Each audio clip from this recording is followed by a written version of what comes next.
जो सेवा करके अपने जीवन का यापन करे, वो किसमें रखा जाता था? शूद्र में। तो सारे के सारे आज के पढ़े लिखे IAS, IPS, जज, मंत्री, संतरी किसमें आएंगे? हेलो, मैं भी शूद्र में। पर मैंने 2007 से अपनी सेवा के लिए कोई भी धन स्वीकार करना बंद कर दिया। इसलिए मैं अपने आप को कह सकता हूं कि मैं ब्राह्मण का काम अब कर रहा हूं। उससे पहले मैं शूद्र का काम करता था। शूद्र इसलिए नहीं कि बुरा है, इसका एक रोल है। तो हम शूद्र का काम कर रहे थे, राइट? और जब मैं कहता हूं कि मैं IAS IPS को बनाने का काम करता रहा, तो मैं किसको पैदा कर रहा था? क्षत्रिय पैदा कर रहा हूं,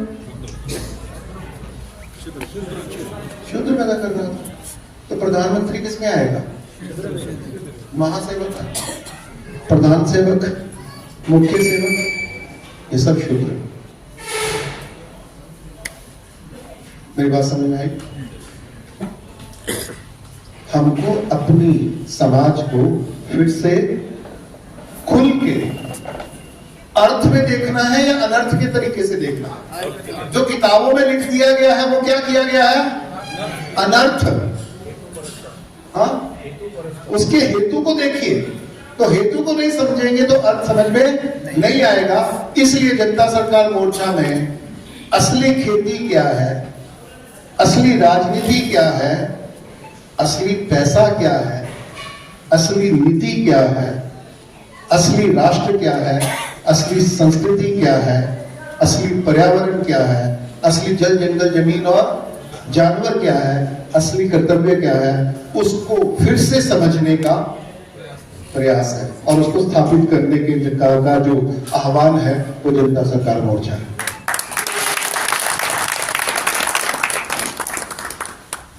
तो जब ऐसा समाज था जिसकी हम बात कर रहे थे, तो भारत की स्थिति क्या थी? मैंने एक बार आंकड़े निकाले। आज मेरे पास लैपटॉप नहीं है, कल होगा तो मैं कल जरूर बताऊंगा। आज मैं सरसरी तौर पे बता रहा हूं कि दुनिया का इतिहास जब रिकॉर्डेड किया जाता है, भारत का इतिहास तो करोड़ों सालों से रिकॉर्ड किया जा रहा है। घटनाओं के तौर पे हम 2000 साल से हम जीसस क्राइस्ट से ADBC से हम काउंट करना शुरू करते हैं, है ना? तो 2000 साल पहले पूरी दुनिया में भारत की स्थिति क्या थी, आर्थिक रूप से और राजनीतिक रूप से? राजनीतिक रूप से 2000 साल पहले, 2500 साल पहले बुद्ध और महावीर दोनों इस धरती पे विचरते थे। 5000 साल पहले इस धरती पे कृष्ण महाभारत के युद्ध में युद्धरत थे, राइट? 2000 साल पहले भारत पे शक, हूण और कषाण इन वंशों का राज था। यानी मौर्य वंश, चंद्रगुप्त मौर्य आके जा चुके थे। अशोक पूरे भारत में बुद्ध धर्म फैल चुका था और वहां से वो चीन में, तिब्बत में, ईरान में, श्रीलंका में, बर्मा में, कंबोडिया में फैल चुका था। तो लगभग 80% जो भूभाग है उसमें बुद्ध धर्म फैला हुआ था। वो अशोक से फैला, उसके बाद कुषाण आए।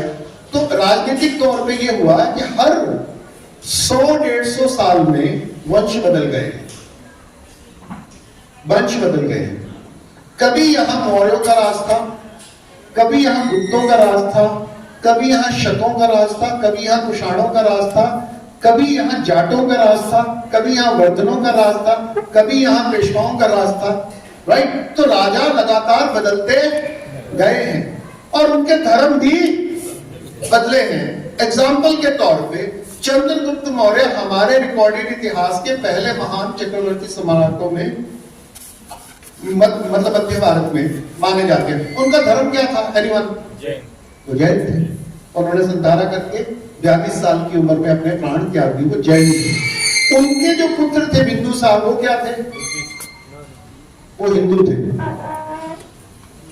हिंदू थे। उनका जो पुत्र है अशोक, वो कौन है?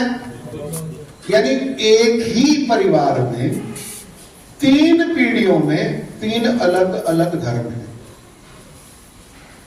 ऐसा केवल मौर्य वंश में हुआ है? हेलो, ऐसा केवल मौर्य वंश में हुआ है? हेलो, कि ज्यादातर वंशों में हुआ है? क्योंकि भारत में जो धर्म है, नीति एक सी है, रीति रिवाज इष्ट देव बदलते रहे, परंतु नीति शील सब में एक सा है, सत्य अहिंसा एक सा है, यम नियम एक से है। यस और नो? यस। वो हिंदुओं में भी वही है, वो बौद्धों में भी वही है, वो जैनों में भी वही है, परंतु उनके पूजा आचरण देवालय और इष्ट देव बदलते रहे। उसके बाद अगर हम आर्थिक रूप से, तो इतिहास ये कहता है कि भारत में धर्म बदलते रहे। एक ही वंश में कई धर्म अनुयायी रहे। आज आप मणिपुर में चले जाओ, मणिपुर जिस भी कारण से आज फेमस है उसको हम बाद में बात करेंगे।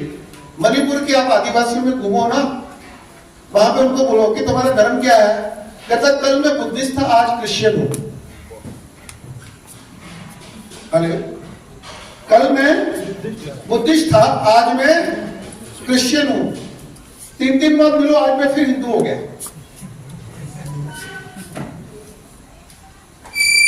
जिस पार्टी के लोग जितना मर्जी बड़ा प्रलोभन लेके चले जाते हैं, वो प्रलोभन ले लेते हैं। प्रलोभन कभी धर्म के नाम से जाता है, कभी 5 किलो अनाज के नाम पे जाता है, कभी राम मंदिर के नाम से जाता है। ये प्रलोभन है और ये कभी टिकते नहीं, और उनको भी पता है। पर कहते कि मूल कौन है? वो कहता मूल तो मैं आदिवासी हूं, मूल तो मैं मूलवासी हूं। तो इसलिए वो ऊपर का मुखौटा, ऊपर की टोपी बदल लेते हैं, परंतु अंदर से उनका मूल मौलिक वैसा का वैसा रहता है। यस और नो? यस। ये भारत की बड़ी खूबसूरती है। ये टेम्पररी चीजों को टेम्पररी महत्व देते हैं, राइट? ये सनातन वस्तुओं को सनातन महत्व देते हैं, राइट? तो जो राष्ट्र हुआ करते हैं वो सनातन नियमों के ऊपर चलते हैं, और जो देश हुआ करते हैं वो टेम्पररी नियमों के ऊपर चलते हैं, राइट? तो उस समय जब भारत का गांव, इसलिए हम क्या करेंगे, अगर भारत को पहचानना है ये धर्मों को साइड में रखना पड़ेगा, क्योंकि धर्म परमानेंट में आएंगे या टेम्पररी आएंगे? हेलो, ये सनातन में आएंगे? जिसको सनातन सनातन कह रहे हैं वो सनातन में आएंगे? तो सनातन में क्या आएगा? हमारी संस्कृति सनातन में आएगी।